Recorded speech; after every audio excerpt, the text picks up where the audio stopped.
I'll first go to you, Lakshmi ji, that in the school system, data is everywhere.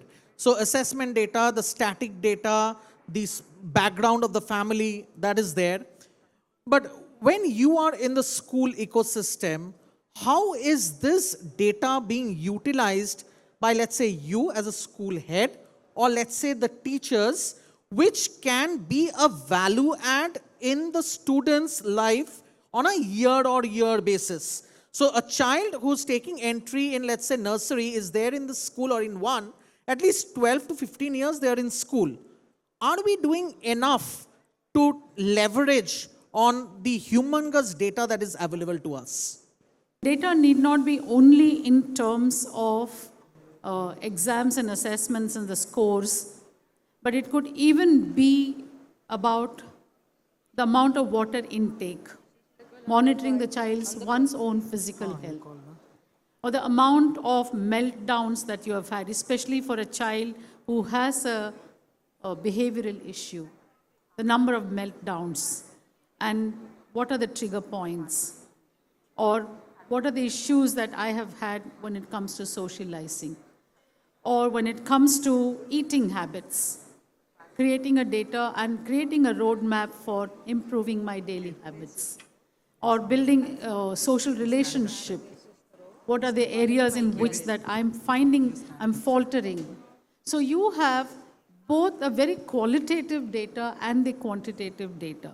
But until you give that ownership of plotting it and building this insight to our students that there is a room for change, I think the data itself is beautiful graph and it makes no sense. And we have seen it.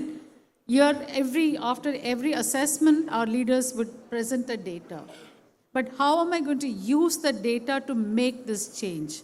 One of the things that we use as an effective tool is to create each student has their own data sheet. When it comes to the performance, when it comes to behavior, as someone talked about the behavior changes, when it comes to physical health, and when it comes to their own growth trajectories that they can actually map it, the point is to show to the students data is a dead data if you don't use it for any kind of enhancement. And I think that's the critical message for us. So in one word, if I have to sum up whatever you said, it's I think data needs to be acted as a reflective tool. Fantastic. Now on that context, I'm just going to extend this and pass over to Vishwanath. So originally you come from a medical background and now you run school. So from your healthcare background and what you've seen there, how much are we able to match up and what are, let's say, some of the key areas where we can improve further?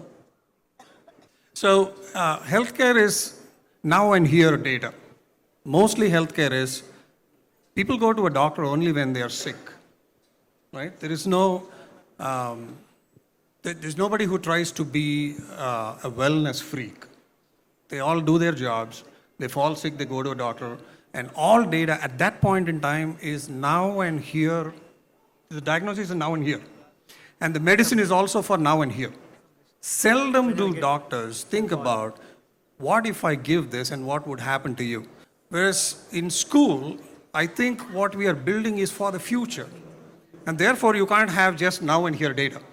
You can't, it forms a part of the data, but if you don't analyze and then extend it to the future, that will be a problem. So now, I think you've got to take some predictive models of what can happen in the future, and therefore take the now and here data, put it into the future, and see if it matches up. Are we building for the future? And if you're not building for the future, for example, if schools were to train kids to just get into JEE or NEET, and that's all they do, you might get a bunch of idiots as engineers outside, like me, isn't it? So I don't think that is what we should be doing. We should be thinking about, I'm going to put an engineer out there. What kind of an engineer do I want for the next 40, 50 years? And if schools start to think about it, I think we will get some answers. I don't know all the answers right now, but I think that's what schools should start doing. We have enormous amount of data. but we don't seem to be using it. I'm new to school, so when I came to schools, everything is collected. Everything is a record. Everything is a register. Everything is written down. But God knows who uses it. Nobody seems to use that data. But you ask them, they will pull out data for the last 25 years. Oh, 25 years ago, some student, this is the roll number, this is class, this section, this many marks, this subject. What did we do with that? Right? So that's the challenge, I think, between that and this. Right? Very, very right perspective. Now, summing up these two responses, Abhishek, I'll come to you. We now have understood that data is everywhere in school ecosystem. But the problem is the usage of the data or transforming the data or processing that data to valuable information and taking decisions, at least informed decisions based on data. Now, does that mean that all teachers need to be data analysts? If not, then how do we equip our teachers to be able to use data or have that data literacy, if I may say, embedded into them? Okay. It's a brilliant start of the discussion, basically. I'll to take my, what Vishwanath ji said, and we have plenty of data, as we all agreed, like abundant of data in our school ecosystem. The only challenge is who is taking the decision? Who is using the data? Now here we come to a conclusion that we all know that it is a human being factor involved into it. And human is a very faulty species. Let us all understand that first. Now we have done blunders in our historical, mankind, civilization and everything with whatever data we had, and we are still doing it. So, and when you ask the question that, how we make or whether we make the teacher literate, I would rather be a little skeptic here. Yes, a minimum literacy is required. I will not say that teacher need to be data educated. Maybe a literate, yes. So not a data analyst. So that's not specialized. Not a data analyst. There should be a specialized role for it. But do you need a data analyst in schools? Data analyst in long term, when maybe your extended version of this panel will go into that artificial intelligence domain, where a data analyst can be replaced by machines, where we have lots of deep learning coming up here. Being a person coming from absolute technical background, I know that this is an inevitable future coming to us, which will not replace the teachers maybe, but definitely the teachers should understand what is going on. Maybe in at least the necessary requirement in the surface level, but that's okay. But yes, data literacy is important.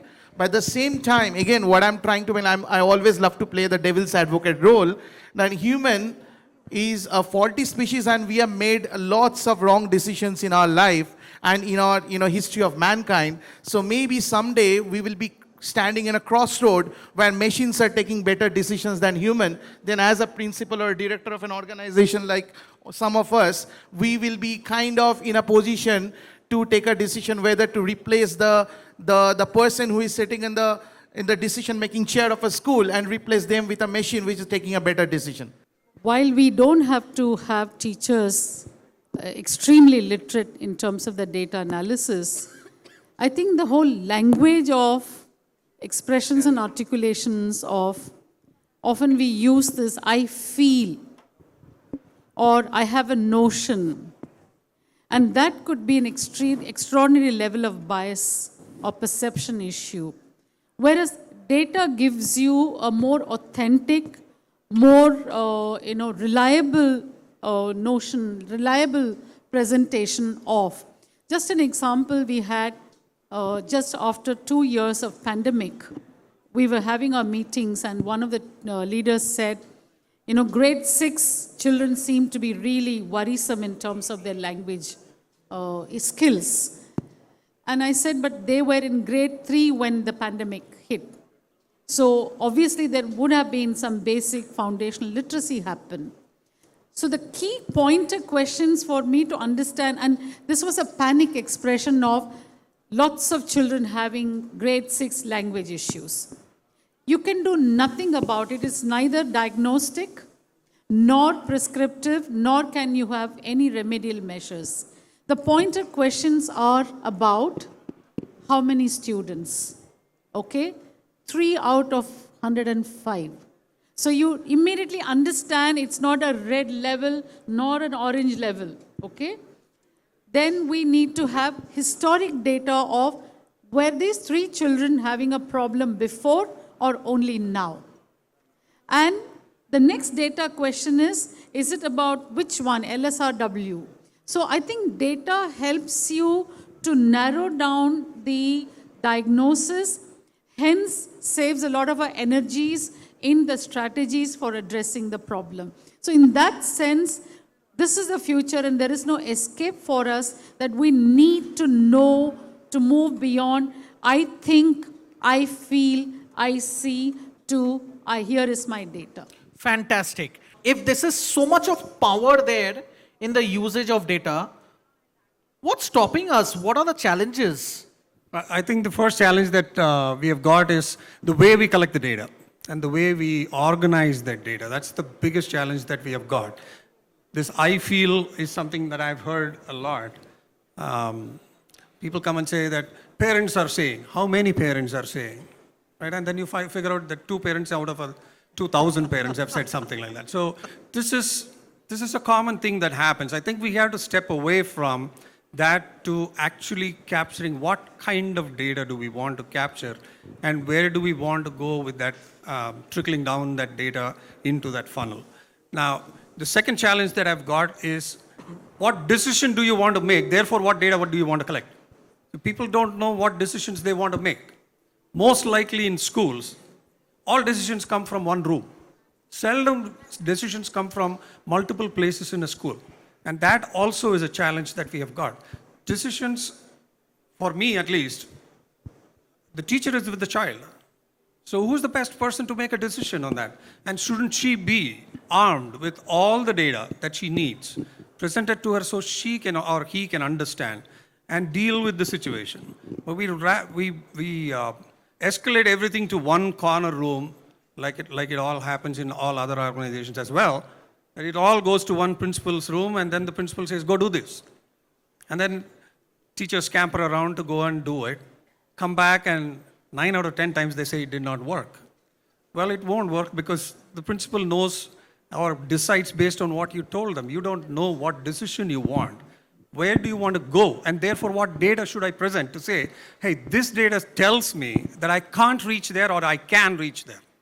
And that is the second problem. So we don't know what decisions we want, and we don't know what data to collect based on those decisions.